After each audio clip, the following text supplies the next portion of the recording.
banks, different ones, not just a particular one. Yeah. You're naturals at this, aren't you? Absolute I'm pros. I'm a bit of a talker, aren't I, when I get started. He just sits there like... Get your coffee down. That's it.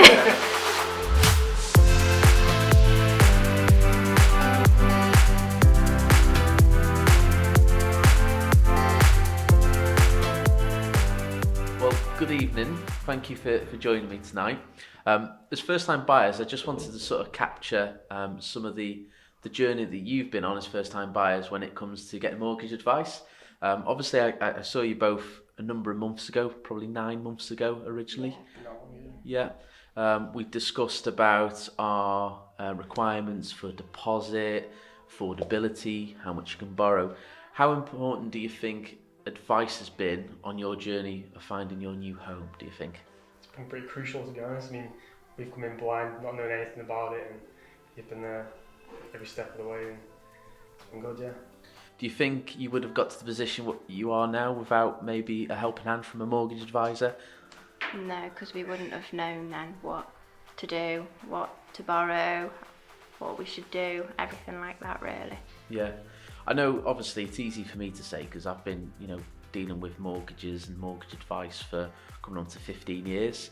And over that time I see when people do it themselves, and sometimes, people get a great deal and they get what they need, but I think the key thing is you don't know what you don't know, and hopefully now, even going into the future, if you never used us again as your mortgage advisors, hopefully now you're in a better position because you had advice at the beginning. And that's probably just one of the key messages I'm trying to get to first time buyers, is that it's one of your biggest investments. Not every day you go and get a mortgage for hundreds of thousands of pounds and buy a big house. So, why would you take the risk of not having advice in those circumstances? Do you think looking back, over the years, maybe more first-time buyers should have the opportunity for advice, maybe on a one-to-one or even a group session? Oh yeah, definitely, yeah. Yeah, Like I especially... said before, we've got no clue, have we, so... Even when you first start like an adult full-time job, I think if I'd known that back then, I probably would have started saving years ago. Helps you buy ISA as well. Yeah. We should that a bit sooner. There's definitely a bigger pressure for first-time buyers now because you need to have a bigger deposit than what you used to. And the houses now are suddenly, 10 times your income, whereas, if I look at my parents, it was about 2 times their income back in the day to buy a house. But, you guys are looking at houses that are 10 plus times your income. It's a completely different world now, isn't it? And a lot of first-time buyers that I see say that, they don't need advice to go to the bank because that's what mum and dad told them, but mum and dad were in a different generation, wasn't it?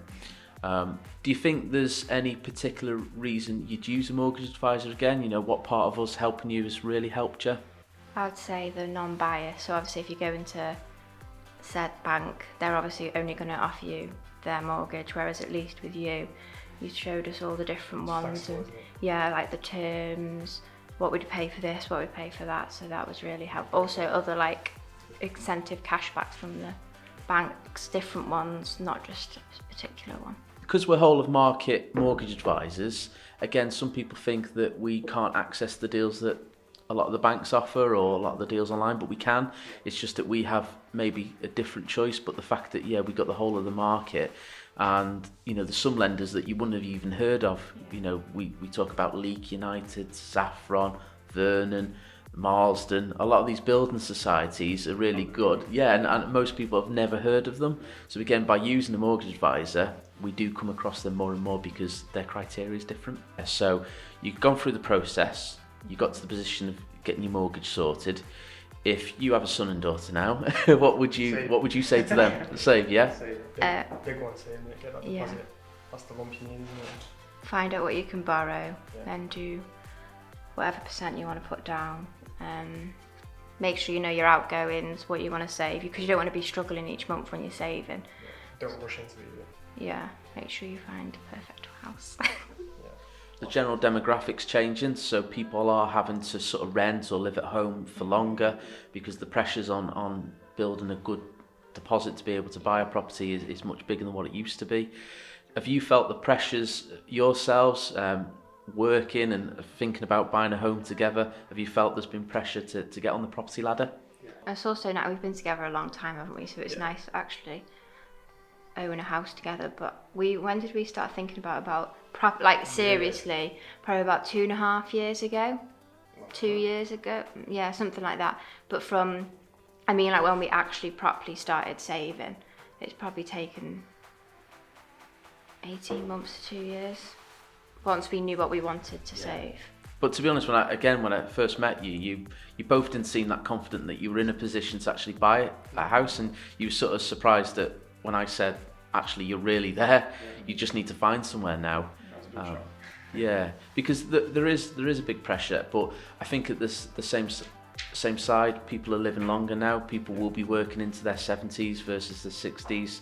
So actually, I don't think there should be the pressure for the young people, because you know what, if you do buy a property in your 30s, then that's no bad thing, because the good news is you're probably going to live another 50 years based on, you know, life expectancy. So there shouldn't be a panic. And again, you know, mortgage lenders in general are much better with that now. So you can actually get a mortgage up to 80, 85, and mortgage terms 40 years plus are not uncommon. So they are sort of understanding that, you know, life is changing because we're having to work longer and we're having to save more. That was a good thing about coming to you as well, because obviously if you just go to whatever bank and they only offer 25, 30 year mortgage, you're a bit stuffed then, aren't you? Yeah. Or if they only offer like 15, 20% and you haven't got that, for example, you can show all different types of deposits from different lenders. Yeah, absolutely, and especially when you might be buying a certain property that might have some restrictions. Some lenders will only accept you if you've got at least a 15% deposit or a 20% deposit. So yeah, every lender is after a different person and a different type of profile. And where a lot of people come unstuck is they just go to Money Supermarket or other online sort of comparison websites. They find the best deal and they click apply, but they don't look under the bonnet to see if they're going to be a good fit for that lender. And one of the key things we have as mortgage advisors, being able to speak to the mortgage lenders, speak to the underwriters and say, we've got this client, this is their situation, is it going to fit your profile? And they can give us a verbal yes or no by, you know, no stretch to guarantee, but at least we've got a good indicator whether it's going to fly with them or not. So again, you know, you had that benefit because when we looked at your profile, I spoke to the lenders before putting an application in to sort of say, right, is this going to be a good fit? And the answer was yes, and the rest is history, as they say. Yeah, great.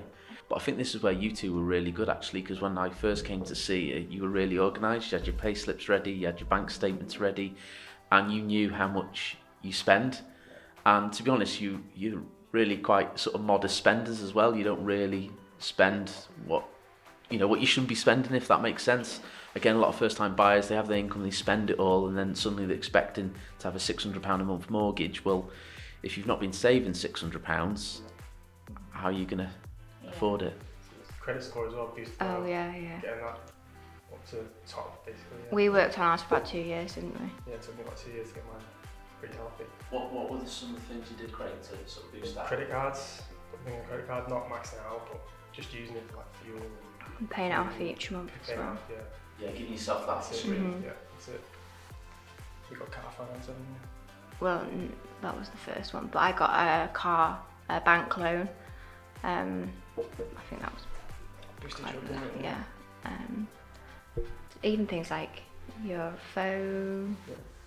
Any sort of contract. Yeah. A lot of people actually get declined at sort of initial stage with mortgages because they've got to pay a mobile phone contract, and the little things like that, you think, oh, £30 a month won't matter, but it does. So I think one of the things that you guys did as well really well was checking your credit report on a regular basis. You were aware of it. I always say, you know, make sure you're on the voters roll. That can really help. And don't be afraid of using credit, as you've said there, Craig, with credit cards, because it does build that sort of history of being responsible with credit. A lot of first-time buyers think by having no credit cards and no lending is good because you've got no borrowing, but actually from an underwriter's perspective, they don't know if you're a good risk or a bad risk because you've never had credit, and suddenly they're going to borrow you £100,000. How do they know how you're going to behave? Why would you recommend Celtic Financial? Been there every step of the way. Good contact. Yeah, always answer my emails promptly. No question's a stupid question. From the beginning, you explained everything. Give us like a dummy's guide from step one, and you're just really good. And obviously one of the other benefits that we talk about when clients deal with us is the fact that you have access to a team. So I know obviously I've answered some questions. I know Ella's provided you some support with questions as well. We love that. I mean, everyone... Exactly. It's not just me, because, you know, if I'm not here, there's someone else who can help, someone else can get involved. Our dedicated mortgage advisor, Barbara, she predominantly deals with mortgages, but any of us can help and get involved. Sometimes you just want information, don't you? You just want to reply, even if it is nothing, you just want that response back to sort of reassure you. So do you feel like during your process you've had that reassurance from us? Yeah. Confidence as well. Just feel a lot better. Yeah. And like liaising with the solicitors and things like that, you've done that for us as well. Instead of having to ring them directly, for like last week when I asked a question and then Ella spoke to the solicitors. So things like that, like liaising with the solicitors and things. You know, if you're buying a new build property and the builder wants some sort of reassurance that you're actually doing a mortgage application, because otherwise they'll flog it to someone else, you know, we can send them an email to introduce ourselves and say, you know, we're working on these clients to get them a property. So yeah, it's all the fluffy stuff on the outside as well as the product, isn't it? Well, thank you very much for your time this evening. Obviously, good luck with your new home. When it comes to mortgage review, we offer a free mortgage review facility anyway. It doesn't cost you anything. And again, we search the whole of the market to see if we can get you the best remortgage deal, unless you want to move. But yeah, thank you very much.